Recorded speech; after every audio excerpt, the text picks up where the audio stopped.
Okay, I trust everyone can see me and hear me. Happy 4th of July, and God bless you all. I'm glad we're connected and that we'll be able to begin now. We were given to understand that our dear friend Sir Arthur would join us today, and I feel him nearby waiting. He's kind of waiting in the wings. So, for those of you who have not ever seen this phenomena, you're about to see me leave and him come in. And for those who have seen it, you'll know what's happening. I guess you all will, now that I think of it. So anyway, God bless you all, and I'm going to begin to pull him in, and hopefully we'll see he'll join us in a minute or two.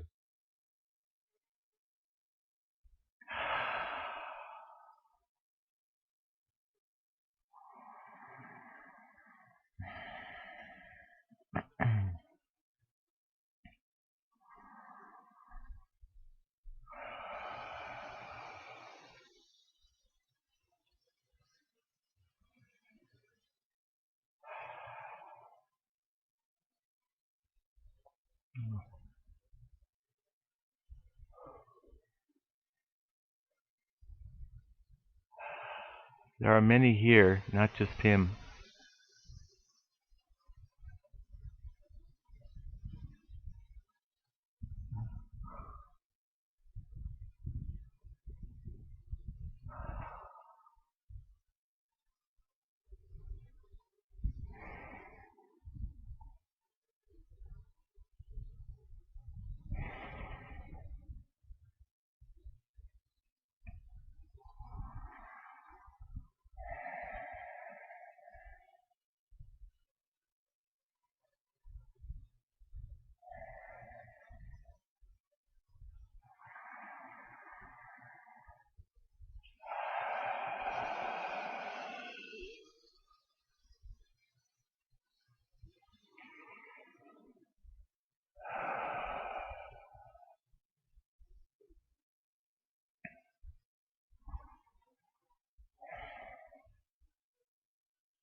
Good afternoon to one and all, and God bless you, each and every one.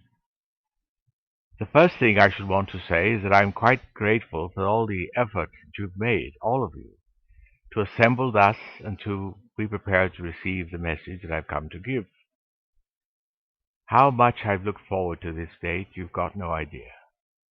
'Twas back when I was yet in flesh, I would think, what is it now, 6 or 7 decades, I suppose, when I was given this vision, just as I was coming out of the seance, mind you, of being able to reach many, many people, well, as we are doing here, I see.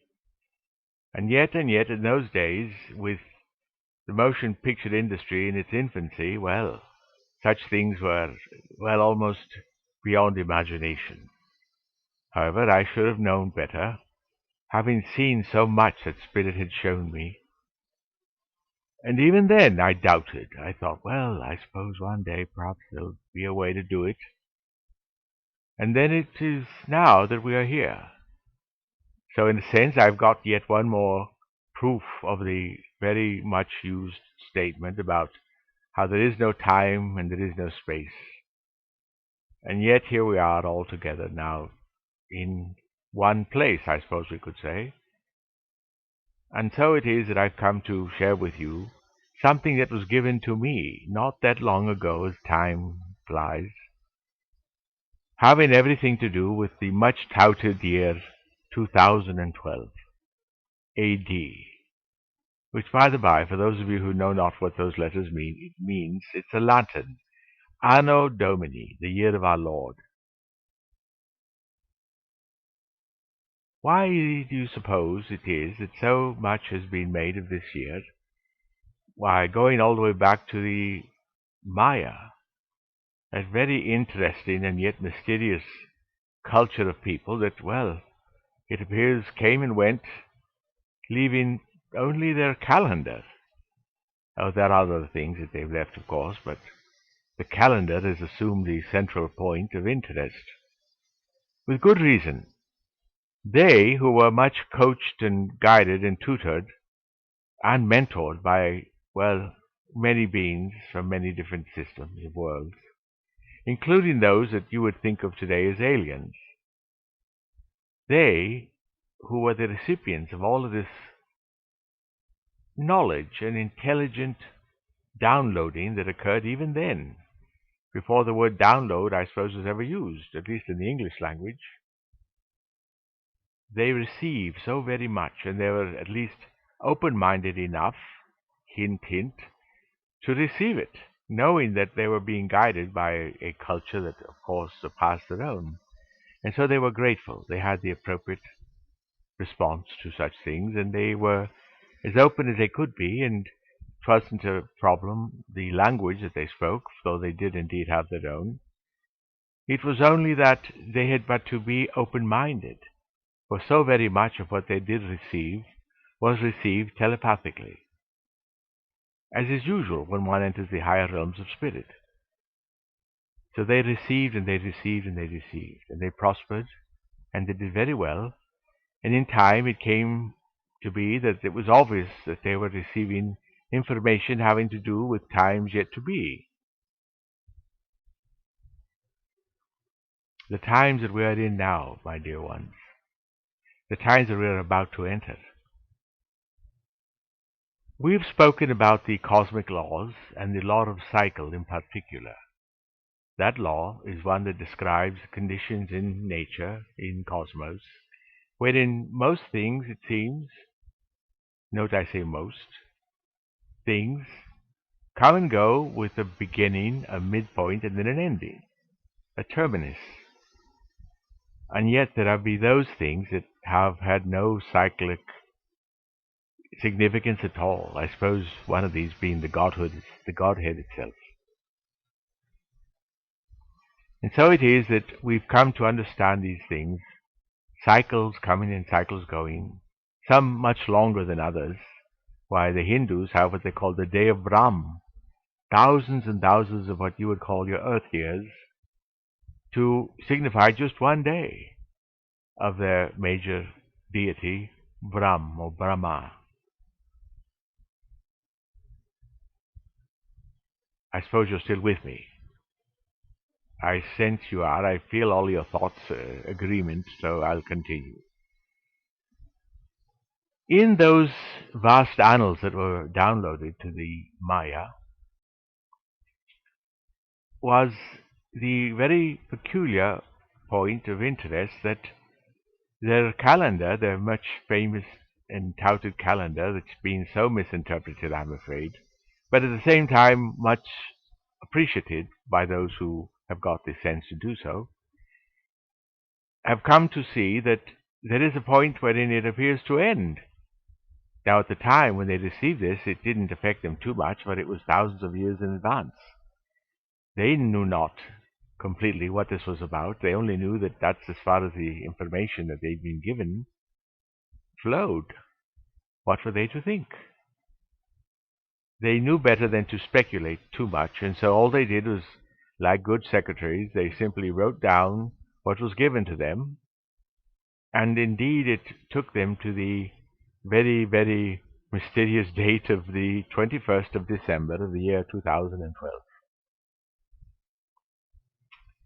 Why? So many have wondered, so many still wonder. I've come not to put the cap on that. In other words, I've certainly not got all the answers of it, but I at least can tell you some things, and my aim today is to give you what we do believe is going to be occurring after that time. For the world will still continue to exist. Make no mistake about that. It's not as if, poof, we'll all be gone. No, not at all. However, what we do know is that reality, or what people call reality, which is simply their daily existence, will indeed be shifted. It won't happen as it appears in just a day and a night, though from that time there will be quite noticeable differences on the earth plane. One of these will be a distinct difference, for those of you who are sensitive enough to notice it, in the atmosphere itself. You'll feel it feeling lighter. It would almost appear brighter. Different in that there'll be the noticeable difference of, well, what I can almost call fearlessness. That which you are so accustomed to, unfortunately, the vibrations of what has been called fear will be beautifully missing. How's that? Well, the whole thing will be a vibrational shift. The frequency will have been accelerated quite a bit. And even as is that moment when the sun doth break the horizon, and one could say, oh, now it is daybreak, having noted the lightening effect for hours or so before that, and yet, not until there is that point of visibility of the solar logos is it known to be daybreak or daylight. Something like that. And it is bound to occur right around that same date that's been given, the 21st of December of the year 2012.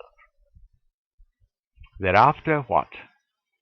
Well, as you've all noted, those who've been watching, there have been many, many things that have been building up to this point, just in your daily lives, as well as in the political and economic structures of the day, many of which have been disintegrating. How odd. And yet not at all. Not when we understand that the cycle is over, in which certain things will even be allowed to exist, at least for most of you. Now, as you may know, in cosmos there is room for everything and everybody, and so certainly many of those conditions that you now are acquainted with that are not of the pleasant type to contemplate. I won't even go into the listing of them, for I don't want to spoil the beauty of this transmission. You know what they are, and no doubt you're dealing with them to some degrees, some of you more than others. Well, many of these will simply be outdistanced. That's the word, outdistanced. In other words, you will have magically entered a new realm wherein they have no effect any further upon you who live at that thing called the third dimension of the earth plane. Other planetary bodies will also be affected, but of these we need not speak, in that you're not living there, you're only living here. So let's keep it current and pertinent. What then will be the difference to most of you? I dare say it'll be like the feeling of starting all over again. You'll have the distinct feeling that there is a lot of room for a lot of creation. And that's what you're supposed to do. Better yet, if you begin in advance. Here we are in the month of July, in the year previous, 2011. How now? I say that one would do best to begin even now to think in terms of having a whole new lease on life. And as it were, you can begin to create all over again, starting with the most intimate things in your world, such as your physical bodies. I would suggest, were I you, I would begin to put a whole new pattern in the ethers. Why not? There's no reason to wait until the very date to begin your creations, when you can have them already in, well, high gear by that time. So it'll be a more smooth transition, going from one to the other. So I say, why not compile a list? I'm only sharing with you what I would do if I were still on Earth, but which we'll all be observing from where we are in our vantage points of spirit. Were I you, I would compile a list of the different categories of my own life, beginning with, let us say, the physical body, and list a few things that you would want to see it becoming. Oh, dear ones, don't doubt the transmutive ability of this time frame. Indeed, I would suggest that you ponder it, for even now we're close enough that you will be able to sense, those of you who endeavor to, how different it can be. You'll feel this interesting, almost heady feeling of no ceiling on your creation. Now, those of you who are familiar with my work and how I've worked through this particular medium over the years and now decades will come to know that in times I have said, God is the big yes in the universe. Man only says no, indicating that all things are possible, even though not probable from your points of view. Nay, what has that to do with it? Very little. Unless you give it power, then of course that is your own story and your own concoctions. I wouldn't suggest it though. What I suggest is that you begin to see things precisely the way you should want them to be. For some of you, that will present a problem, simply in that you're not accustomed to thinking in terms of, well, I've oft used this other phrase, why not contemplate things that you would normally think are just too good to be true? Well, unfortunately, I see that many have quite a large category when it comes to that, and in that you've tucked, well, I'm afraid, a lot of your dreams and your fondest wishes. Now is the time to crack open that place. Let all your lovelies out. Come to see them about you. I am referring to everything, like those of you who have thought how sweet it would be to be able to observe the elemental kingdom. Why not? The fairies that are about, the little people, the gnomes, and in the sky, the lovely sylphs that decorate your skies, for those of you who have got the vision to see them. The elementals that come and go in your daily lives, the little ones that adorn your plants, your gardens, and all these, many, many, many, I could go on and on. Why not see them as part of your daily lives? You know they are there now, you know that, and many of you will sense them, and occasionally perhaps you've caught glimpses of them. I know this medium was quite shocked the very first time, and at that time he was living still in Hawaii. He happened to be in a very remote area, a valley that he lived in at the time, and he was in the point of washing his face early in the morning, and he suddenly looked up, and lo, straight out of a log that had fallen into the water, he saw a little guy step right out with his arms like this. And he was startled, and then he remembered that talk about these little beings called menehune, who live there all over the islands. They still do. And he sat there and he had a mental conversation with this little man, who then vanished as quickly as he'd come, though he did watch him step right out of the log that he himself was nearby. So experiences like that, which he was not expecting, of course, but that he was pleasantly surprised by, why not have those?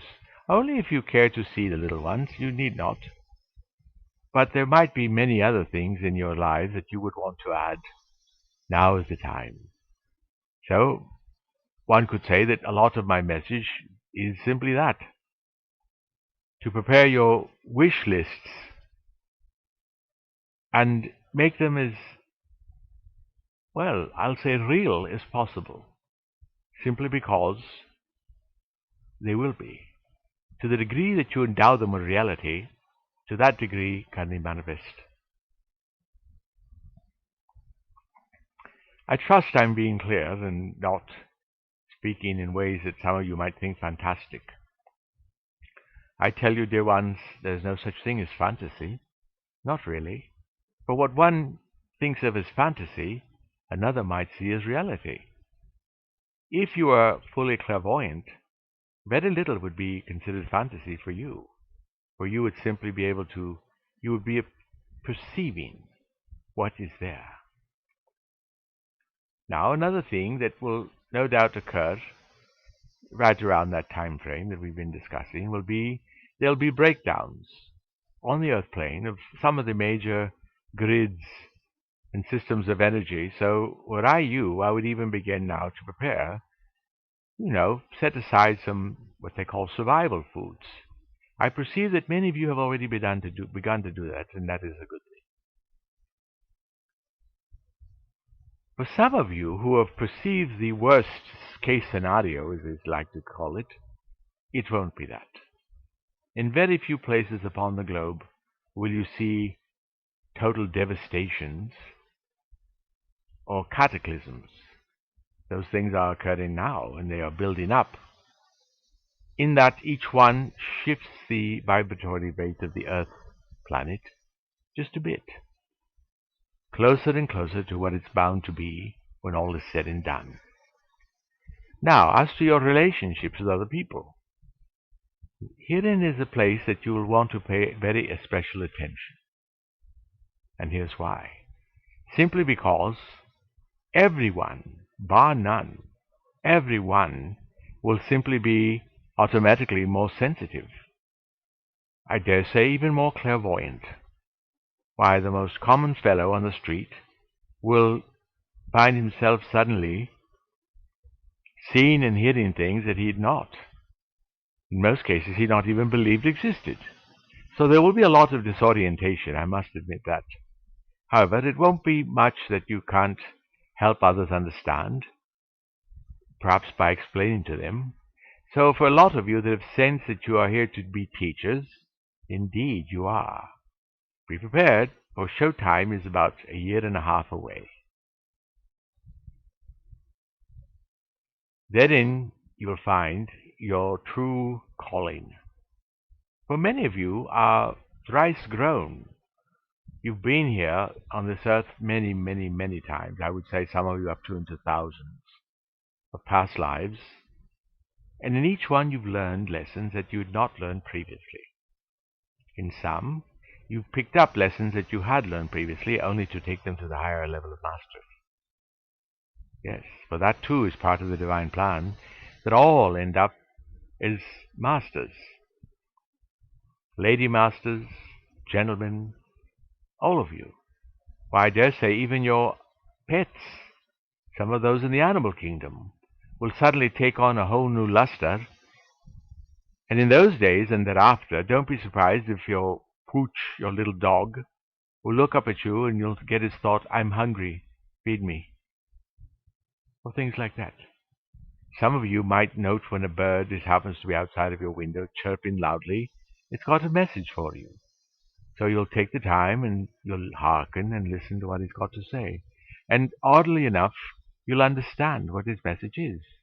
What had formerly been just chirping, chirping, chirping, perhaps even annoying you, will now sound like music. You'll hear him singing a little song to you. He might be saying, time to go, time to go, time to go. Things like that. When your dogs bark, you'll be understanding what they're trying to tell you. Look, something's approaching.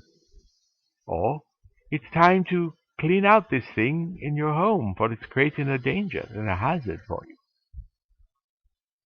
Many, many, many will be the messages you'll get from nature, from each other, and of course let us not forget the human kingdom itself. I've touched upon it even in this talk, but I shall take it yet a step further. For you'll begin to note, those of you who are so inclined, the literal divinity that lies within each and every one of you, bar none. My dears, regardless of what you think of any people, even those that have the power, that you give the power to annoy you, those that you refer to as the thorns in your sides and such, I say even these, you'll come to see when you are willing to give them the time of day, I suppose I could say, you'll start to note that, no, they've got a story. They may not be very clever or very graceful about how they are trying to relate it. Perhaps they're interrupting somebody else's story.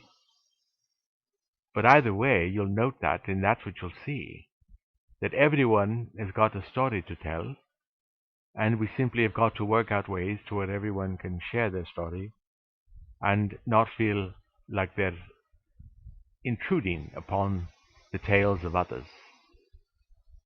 Not only that, but there'll be a lot of spontaneous development in your psychic centers, due, of course, back to the aforementioned rising of frequency all over the planet. It will occur quickly. And yet, you will have plenty of time to adjust to these things, so it's not like you'll be taken total surprise and topsy-turvy. You won't know what's going up and what's going down. You'll know, my dears, you'll know, especially those of you who have taken some time to join us today, or shall be hearing the recording of this session in the days, weeks, and months to come. Some of you have heard about the Ascended Masters, those beings who have simply preceded you on this lovely path of initiation, and who have now attained to higher places and higher dimensions. They exist. Absolutely. They exist. It is of these I would now speak. I am privileged to be a servant unto some of these great beings, usually the ones who have held close to the earth plane, though they've long since outgrown the need to reincarnate. But they have remained, lovingly, loyally, to teach, not unlike some of you who have become teachers professionally, and have remained in that place where you yourselves were taught, to continue the tradition of the teaching skills that you have honed and perfected. Even so have these great ones, on a much vaster scale, of course. The one that I would like to speak to now is he who is honored on this particular day, the 4th of July, the Master Saint Germain. For those of you who are not familiar with him, simply know this. He is one of those elder brethren who took an especial interest in the beginnings of the country of the United States of America. So, 200 years ago or so, maybe a little bit more, he had been visiting the crowned heads of Europe, trying to establish what was a dream of his, the United States of Europe. He found little response. What he did find and had to contend with for a brief period was a lot of human ego, pomp, circumstance, and all of that which habitually and to this day gets in the way of progress. When people are too full of themselves as personalities, they tend to take on this thing called the personality of self-importance. Many people simply call it the ego. And then all you know is that they are about me, mine, gimme. And these are those who, unfortunately, then have taken the route off the main path of enlightenment and ascension, and have been wooed, or seduced is a good word here, away from that which is their true path. So then, you've got a very large amount of people on this earth who happen to fall into this category. They live in a place called the conscious mind. What many of you consider your daily waking state, they live there always. I rather pity them, though I know that all, each and every one, will come around and in due time and in their own sweet way will approach the path of enlightenment and continue trudging upwards and onwards like you all are doing even now. But for the nonce, they are temporarily distracted, in need of shepherds, in need of teachers, in need of way-showers. They are like so many sheep who simply put their heads down, are happy to graze on the grass that is there for their comfort and their nourishment. And that's all. They have little aspiration to anything higher, save to be fed, and to be clothed, and to be comfortable, and to be free to pursue whatever their interests might be. I believe that this very day, those of you who are hearing this message happen to be of a different category. Most of you are elders, even as the masters are elders to us. You, in turn, are elders to the younger children in the family, the great, big, happy family of humanity. Like it or not, dears, you are they. You are as the elder brother or sister that the parents will say, "Oh, please don't go out tonight and stay and watch over your little brother or sister." And the elder goes, "Well, all right, if that's what you like, my dear friends and parents." And then they do. Some do it begrudgingly, others a little more happily. Others are clever enough to say, well, all right, if I'm to do this thing, and I certainly would love to please my celestial parents, I will. I realize and I acknowledge and I accept that I have agreed to be here, even now. And as such, then yes, why not? I'll take on the mantle of responsibility and accept my role as a teacher, as a way shower, as an inspiration, if I really want to take it to the limit. There's been a lovely little being who has since quit your world and rejoined ours. On Earth she was known as Mother Teresa. Many of you have heard of her, perhaps some of you have seen her pictures, and I doubt if one or two of you might have even met her. For she kept to herself. She chose the country of India, Mother India, that ancient culture, known as Bharat in its own language. She chose that culture to share her bounty, the magnitude of her heart and her soul, and at times in defiance of those who were her superiors, for she was of the religious order of nuns of the Roman Catholic Church. She began an outreach program which went on and on and on and continues to this day. She personally ministered to, well, I see now thousands of souls in the course of her lifetime. So she's one that willingly gave of herself and learned that secret: the more you give, the more you have to give. I call it a secret, for though some of you know that and accept it and that's how you live, there be the lot, the many who do not. They think that if they give, they'll be diminished. Their own holdings will be less. And though that might appear to be the case temporarily, of course what we know is that, nay, the well only goes low that it might be filled again by the earth that gave it the water in the first place.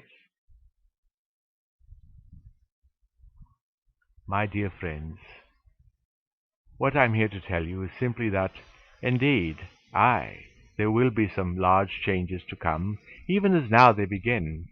And for those of you who are a little more astute, you've watched it. You've watched the coming, well, some call it a storm. I call it an awakening. I call it a great and holy dawn. The dawning of the light of something that some have called Aquarius, given it the significance of that astrological sign.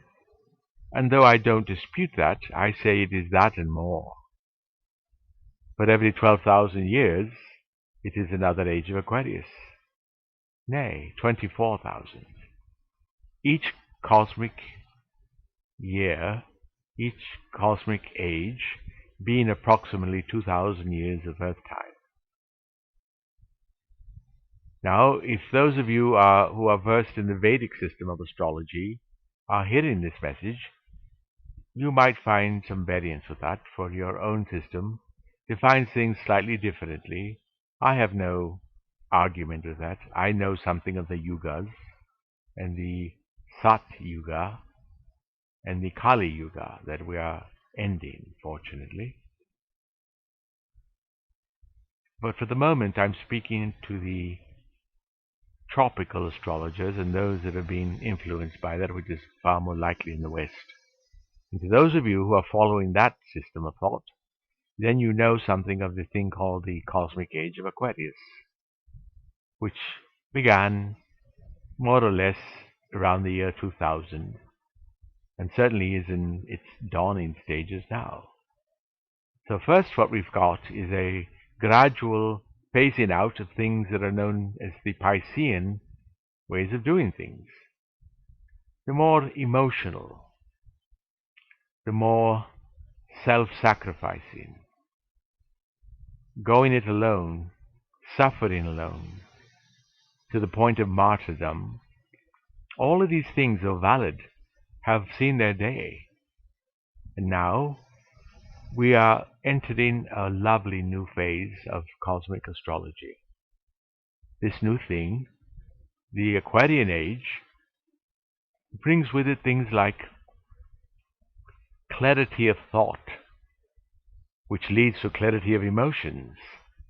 For you refuse to emotionally participate or pour feelings into anything, that just does not make sense. It must clear your inner filter of sanity, doing the right thing at the right time, in the right way. Being in tune enough with your own higher essence that you rarely, if ever, step too far away from that higher essence to be out of its light. Thus, you are ever and always in the light of your own higher presence. Some of you might call it your Holy Christ Self. Some might call it the I Am presence. Some might simply call it your Atma, or soul. Whatever term you use, you understand that it is there, it exists, and you merge with it whenever you are being the best person you can be. Which brings up the topic of that thing called conscience. What is conscience? One great guru, who recently graced your earth, described conscience as that which is present when you are in tune with your own superconscious mind, the higher thought, the higher mind of light. All of this, all things that I'm discussing here, all of them will be day-to-day affairs, commonly understood and known 20 years hence, or perhaps less, depending upon your rate of assimilation. One thing I must leave you with, in that now my time grows rather short, is this. That thing that is being called faith. Faith, I would redefine. Faith, as I see it, and as many of us see it here, is simply moving, living, and acting according to what you know to be true. And that includes, of course, the spirit self and your own selves when you are manifesting under that higher ray. So no matter what experience cometh along, no matter what maketh you a quaking, just you must have faith to know that all shall be well, though it does help to affirm that to yourself and even to others when you see them in fear or shifting or sliding into that dark morass of the human consciousness. Faith is the one thing that I say you should have, knowing that all that is occurring purposely. Everything that happens to you happens for a reason. If you would know that reason, then of course you would seek inwardly as much as you can through meditation. And mind the by, from this point forward, watch. Those of you who have said, well, I do like to meditate once in a while, but really it doesn't do much for me. I just sit there in the dark with my eyes closed, and before long I'm being distracted, and then the next sound I hear comes from the outside. The next thing I know, I just get bored and I want to get up and move. I understand. You've not been schooled, dear ones, in proper meditation practices or even techniques. All of this will be coming. All of this will be showered upon the earth plane as soon as we get over the next hump in the road. And that will come approximately at the date that we've mentioned, 1.5 years hence. After that, those of you who have had trouble in meditation will have it no longer. Why? It'll have everything to do with the new state of consciousness which is prevalent upon Earth at that point. Now, I'm not going to paint such a rosy picture and not let you know that, yay, there will be endings. There'll be leavings of the Earth plane. There'll be what some of you call deaths. Not so many as you who are hearing this, but of those around you. Perhaps your loved ones, perhaps your relatives. Either way, come to know that there is no death that ever has been. And that which people call death is simply the transition that all souls practice over and over and over again. The only purpose of the death experience is to relieve you of the earth plane experience, which has been but an educational process, so that you can return to what is your true home, which is the realm of spirit. Dear ones, you know that you are all spirits, you're all souls. You've always been. So though you enter the physical dimension and though you take on the garment of flesh, it's not you. This is where meditation comes in handy. It's a very good reminder that what you see in the mirror is not you. It is but the reflection that you're casting. And in truth, that which shines out of your eyes comes closest as to a physical perceptive ability of who and what you really are, spirit. So to physical sight, it's usually invisible. In that physical sight, rods and cones and such simply have not the ability to perceive the higher frequencies of spirit.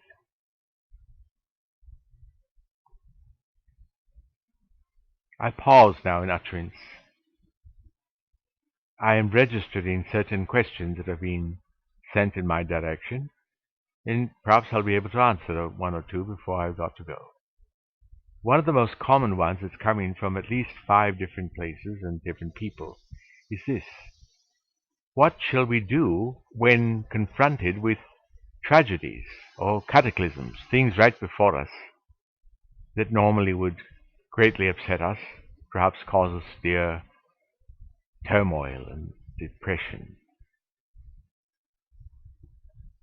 I can answer that. It's got everything to do with preparation.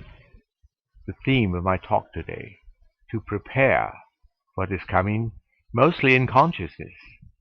Oh yes, I've mentioned something about survival foods and things of that nature, and that's a good idea. It will simply make the transition a bit smoother for you, perhaps a taste more comfortable. So I encourage that. And if you know not anything about it, it's not difficult to find nowadays.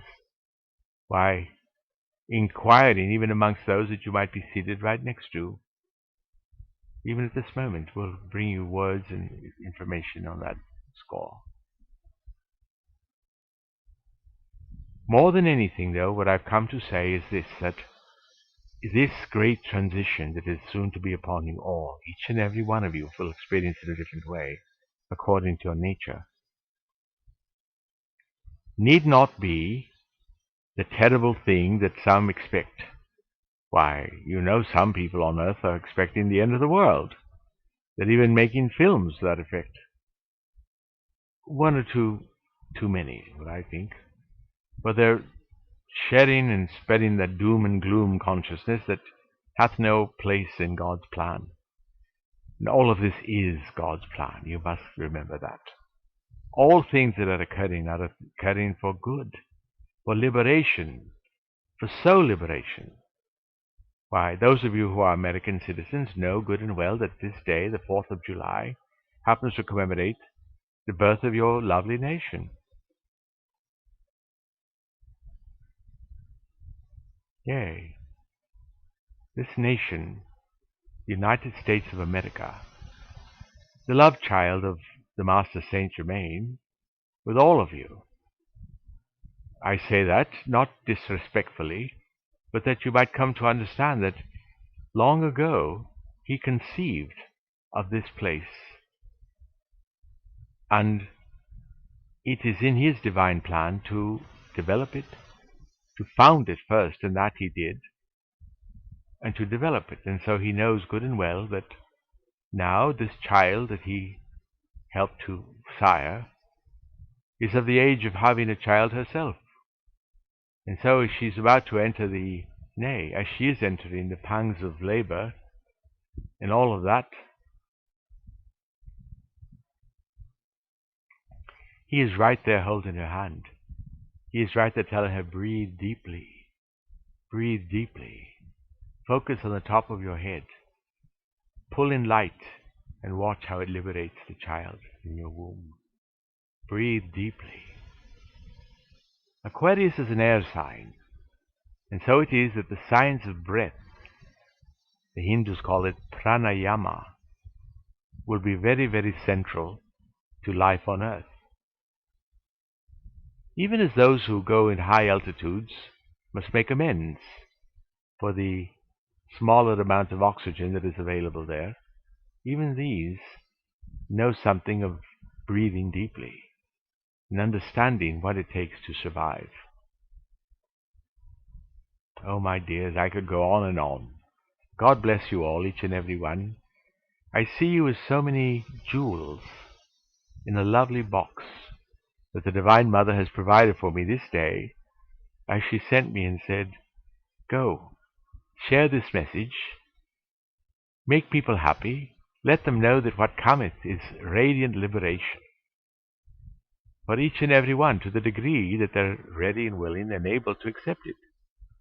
Not cataclysm, not sadness, not loss, though some of these things might appear to be occurring temporarily.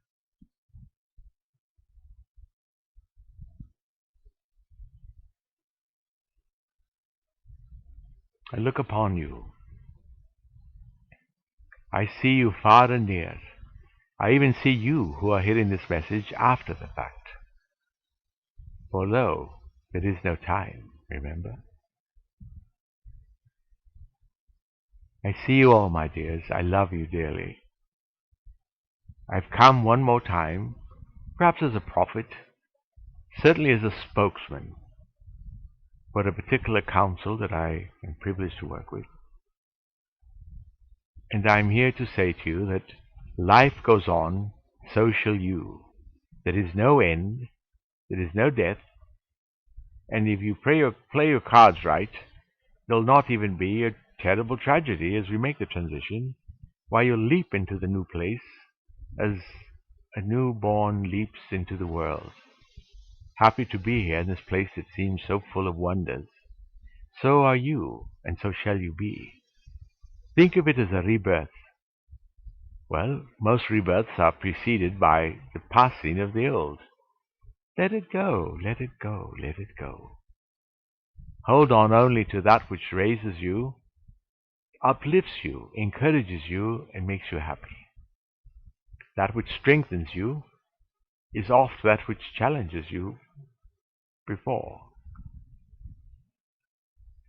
A very old saying I recall hearing once was this: what doesn't kill you strengthens you. Ah, how many of you can relate to that? Yay! And yet, it is true. It's not killed you, it never shall.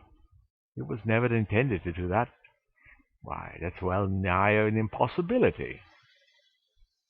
Being what you are, offspring of the most divine of all. No, my dears, all of you are chips off the old block. I could use that rather quaint saying. It's a very accurate description, though. Even as a drop of water from the ocean embodies all things in the ocean itself, it's simply a matter of amount, not composition. Even so is it with you. Dear friends, I love you all so much. Would that I could minister unto each one of you individually. Well, perhaps I can. For this I've got to be invited, though I don't like to barge into anybody's homes uninvited.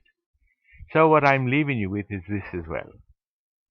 The invitation to invite me into your homes, nay, into your minds and your hearts. I like to get as close as you like to have me.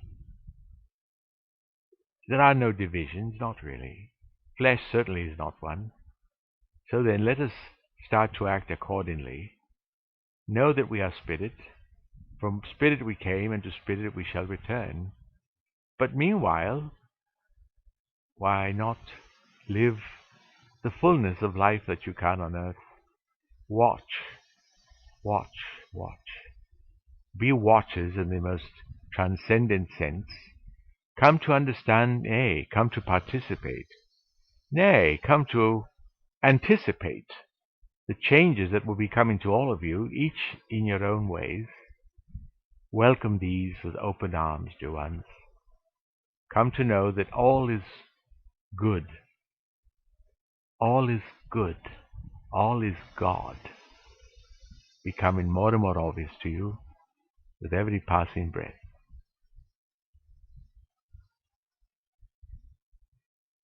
God bless you, and I leave you with this condition, that all of you who have got questions that you've been sending my way, I've heard every one. I simply don't have the opportunity here to answer them, but indeed I shall answer them in time, in the privacy of your own minds. Send them to me. I invite them. I invite you. If you care to, if you feel inclined to ask me questions, I am not adverse to answering them, but I'll do it in mine own way. But answer them I shall, I promise you that. And a promise is not lightly given in the realm in which I reside. For us, a promise made is a debt unpaid. I'll honor that, as I honor each one of you, precious ones. God bless your sweethearts. Know that I've so much enjoyed speaking with you this day, and I must say I've spoken, well, what shall I call it, multidimensionally. Long ago it was said, let those who have ears to hear, let them hear. I resound that same bit of information. Contact me if you will. Know that I hear you, and I'll find my own way of answering you. Answer you I shall. That's how I treat my friends and comrades in spirit, which all of you are. Even those of you who are hearing me after the fact. God bless you too. Don't think you've lost anything. You've not. I've seen to that. God bless you, dear ones. That's all I can say. God bless you one and all. I love you.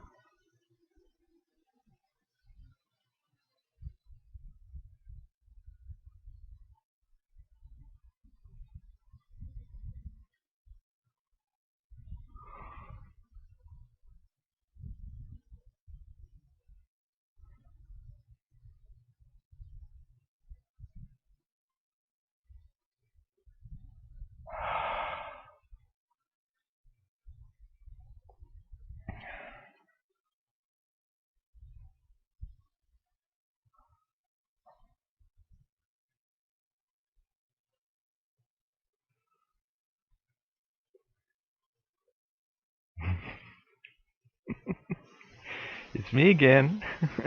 I'm back. Thank you.